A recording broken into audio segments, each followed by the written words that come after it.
जय श्री कृष्ण। स्वागत है आप सभी का दिल से दिल तक विद सृष्टि नायडू में।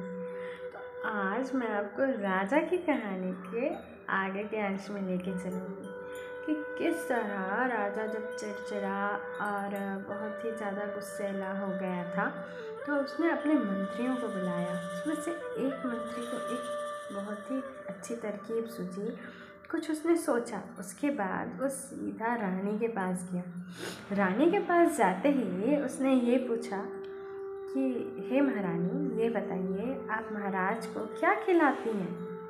तो महारानी ने कहा कि आजकल मैं रसोई में नहीं जाती, ना ही मैं उनके लिए खाना बनाती हूँ। खाना आजकल एक नई रसोइया आई है, वो ही बनाती है। तो मंत्री ने कहा कि कृपा करके आप हमें उनके पास लेके चलेंगे। तो रानी झट से तैयार हो गई और उनके पास ले चली। जब मंत्री ने उस रसोइया से बहुत देर तक आराम से बातें की तो उसको पता चला कि वह जो नई रसोइया आई थी वो बहुत ही ज़्यादा परेशान थी और उसके ऊपर बहुत सारा कर्जा था और पैसा नहीं था। वो खाना भी बनाती थी तो यही बोलते हुए बड़बड़ाते हुए बनाती थी, राजा के पास इतना पैसा है तब भी वो मुझे पैसा नहीं देता, मेरे ऊपर इतना कर्जा है, मुझे अपने बाल बच्चों को पालना है। उसके दिमाग में प्रतिदिन प्रतिपल यही चलता रहता था और वो उसी प्रकार ही राजा के लिए खाना बनाती थी और राजा उसे खाता था। तो मंत्री ने राजा से कहकर उस रसोइया का सारा कर्जा मुक्त करवा दिया और उसे बहुत सारे पैसे भी उपहार में दिए।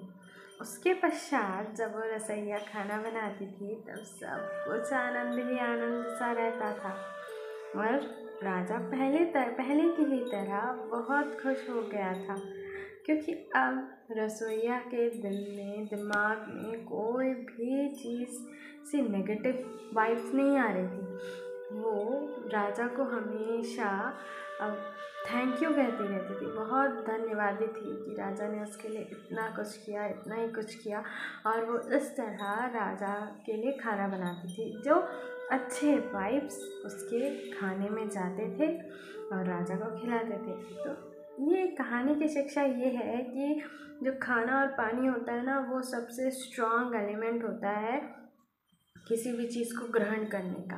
हमने तो सुना ही है, जैसा अन्न वैसा मन। तो इसीलिए कहा जाता है ये लाइन। तो हम जिस वाइब्स से बनाते हैं ना अपना खाना, इवन पानी भी देखते हैं, अगर कहते हैं अगर गुस्से से एक क्षण के लिए भी अगर हम अपने खाने को देख लेते हैं ना तो वो तुरंत कैप्चर कर लेता है और जब हम उसी को खाते हैं तो हमारे अंदर भी वही गुस्सा आ जाता है। तो ध्यान दीजिएगा कि जब भी खाना बनाओ खुशी से बनाओ, मन के सुकून से बनाओ, कोशिश करना उस समय कोई नेगेटिविटी आपके अंदर ना आए। तो इसी के साथ मेरी ये कहानी ख़त्म होती है। तो मिलते हैं मेरे नेक्स्ट वीडियो में नई कहानी के साथ। तब तक के लिए हंसते रहिए, मुस्कुराते रहिए, स्वस्थ रहिए, मस्त रहिए। जय श्री कृष्णा।